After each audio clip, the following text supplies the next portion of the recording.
The 14-month-old HD Kumaraswamy government in Karnataka has fallen after nearly week-long drama and late-night assembly proceedings.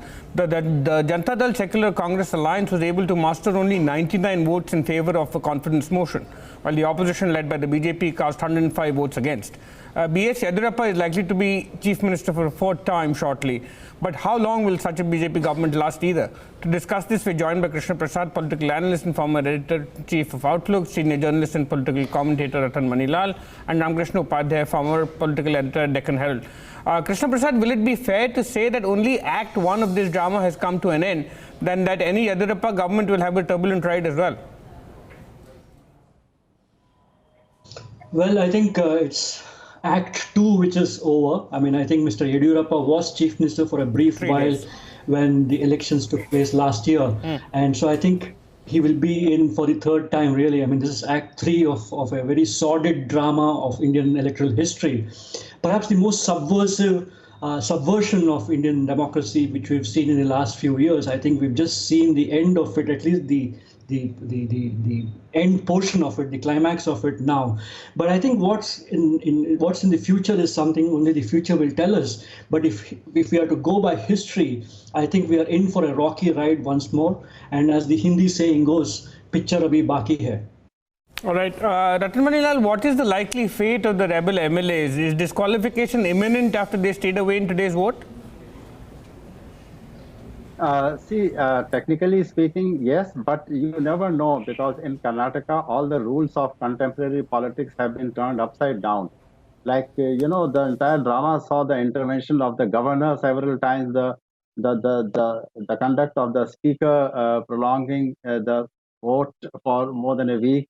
So I think the disqualification issue will ultimately go to the Supreme Court, because now anything that is decided by the speaker will be challenged, that is for sure. And even if it is not, then the accommodation of the rebel MLAs into the new government remains very likely, which will further add to the complication if they are, disqualified from the assembly. So I think, rightly so, there is a long period of political uncertainty ahead in the state. Let me just understand that further, right? If they don't get disqualified for staying away today and they choose to join the next government, Ratan Manilal, what capacity would they join that government in? Because the moment they choose to be members of a different party, they would have to resign membership of the party they're part of, and then would attract the anti-defection law in any case, because they're each less than 1/3 of the strength of their party, right? That is right. That is right. So here again, I think the issue that is critical is whether the provisions of the Anti-Defection Act can be applicable to them, can be made applicable to them by either the speaker, or the issue again goes to the Supreme Court to redefine the provisions of the Anti-Defection Act. Because you see, we have seen not only in Karnataka but in other states also, that, truly speaking, the anti-defection law has never really served the purpose it was meant to. So I think even if they are disqualified, well, the next government will face uncertainty again. Ramkrishna Upadhyay, is Mr. Yeddyurappa's leadership of the state BJP in Karnataka unquestioned, with numbers so finely balanced? Are we likely to see any factionalism within the BJP with different camps asking for a fair share of power? Well, that's going to happen now that they are enjoying the sweet, news of Kumaraswamy government finally going. This whole drama began about 17 days ago when 13 MLAs, that is 10 from the Congress and 3 from JDS, went to the Speaker's office and submitted their resignations. But nothing was done on that till the Supreme Court intervened, and on the 12th, the Supreme Court asked the Speaker to give them audience and, accept the resignations personally. So that is when 10 MLAs went to the Speaker, met him personally, and the Speaker at that point of time said, out of 13 resignations he had received, 5 were in order and 8 were not in order. So we need to find out what exactly is the Speaker going to do with these resignations, bar disqualification claims. So it all depends on how this pans out, in the speaker's office, because the Yeddyurappa government will also need the numbers. They have only 105 on their side, and they're banking on this 15 of the Congress and JDS coming to their side, and plus 2 independent MLAs. So that will give them a comfortable 122. But the point is, how will the speaker deal with these resignations and the applications for disqualifications? So only then will a clear picture will emerge. I don't think anything will happen in the next 2-3 days, because even the governor's office will watch the scenario over the next few days before taking. Because remember, he called Mr. Yeddyurappa to form the government soon after the announced, though he was short-term authority. 3 days his government. So I'm sure he's going to be very, very cautious before calling Mr. Yeddyurappa again to form the government. Krishna Prasad, is the governor likely to follow the K.R. Narayanan informal rule of asking for letters of support and a list of MLAs, so to speak, to get a sense of how many are in support? You have a number of how many voted against the government that has just gone out, but to get a better sense of how many in number that are in favor of the government that will come in, would that be procedure that would be likely followed, or is that something that is that is advisable at this stage? Well, in ideal circumstances, what you say is what the governor should be doing. But as you can see, over the last 17 days in specific, but actually over quite a long period of time now, Karnataka is really operating in very unideal circumstances. So there is nothing that has gone by the rule book as of now. Neither the government, nor the governor's office, nor, dare I say, the Supreme Court. The fact that we are discussing the anti-defection law and how it will apply to these 15 fellows or 18 guys who have gone away tells you that there is a lot to be explained about this current crisis. I think so. Therefore, this is not the ideal circumstances. It's really very unnatural. It's a very artificially engineered, one of the most subtly engineered, manufactured crises in Karnataka politics. And I think there is a lot to be explained by almost every side here, the ruling party, the coalition partners, the governor's office, these MLAs who have gone away. So I think none of the rules that you would think would apply in an ideal situation will apply here. But I think the key point really is, how long will Mr. Yeddyurappa be able to, carry on with this kind of thing? I think you asked this question with an earlier speaker. I think, it's all up in the air. One of the things you've seen very clearly over the last 14 months is a desperation on the part of Mr. Yeddyurappa to come back to power for one last shot. He is now over 75 years of age. He is technically qualified to be a member of the Margdarshak Mandal. There are many people within the BJP who do not want him to occupy this office very much. In fact, his Betanwa, B.L. Santosh, who is the RSS in charge of Karnataka, has only last week been promoted to Delhi. So I think you see a lot of cross currents within the coalition, within the BJP, and therefore there's a lot to be explained. But let me make this one final simple point. I think the fact that we are discussing this anti-defection law, we are discussing the resignation, we are discussing disqualification, tells you plenty about how messy the Karnataka situation is. Most people in Delhi and Bombay don't seem to have the patience for what has happened in Karnataka. But what has happened in Karnataka is an absolute daylight murder of democracy. And I make no bones about it. The fact that these MLAs have gone away from these two parties, they have holed themselves out. It's a hostage situation in Bombay. They can't speak to people.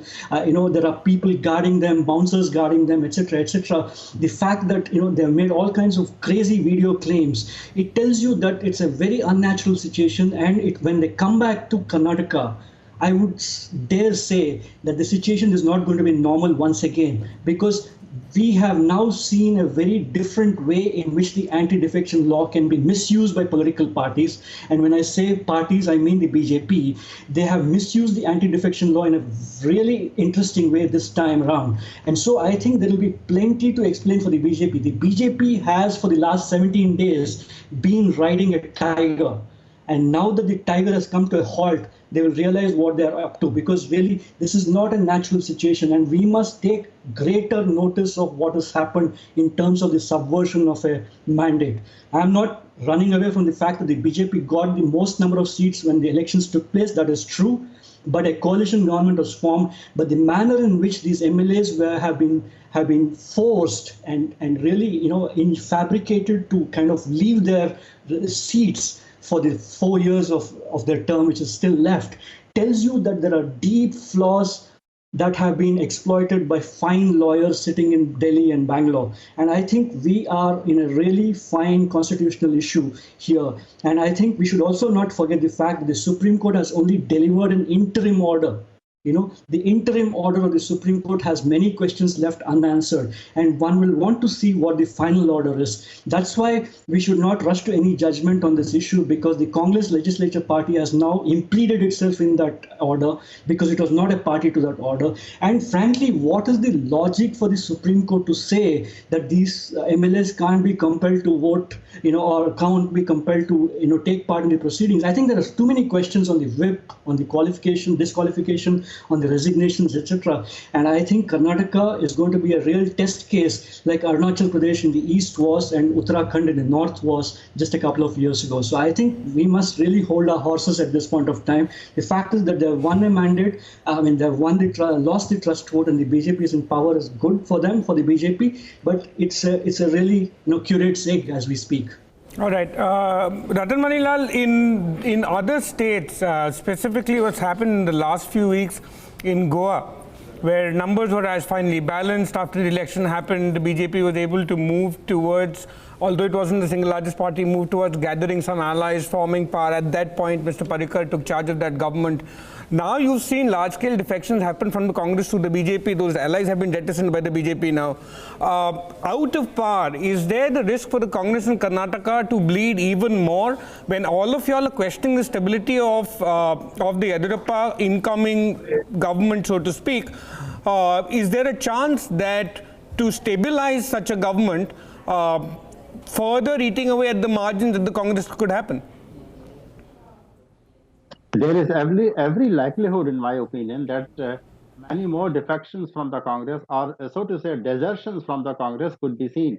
Because you see, I don't see any central kind of a leadership or a guidance coming to the state leaders in Karnataka from either Mr. Rahul Gandhi, who doesn't want to be president, who is not the president, and in his absence, I don't really know. In fact, nobody knows who is guiding the Karnataka Congress as far as the High Command is concerned. So in that situation, like what happened with the rebel Congress MLAs a few weeks ago, if they took this decision on their own to quit the party and get away from the coalition, then the same thing can happen with other MLAs also. And because there is no incentive in the Congress party in terms of leadership, in terms of guidance, in terms of a future strategy to come back or bounce back to power in Karnataka, or for that matter in any state.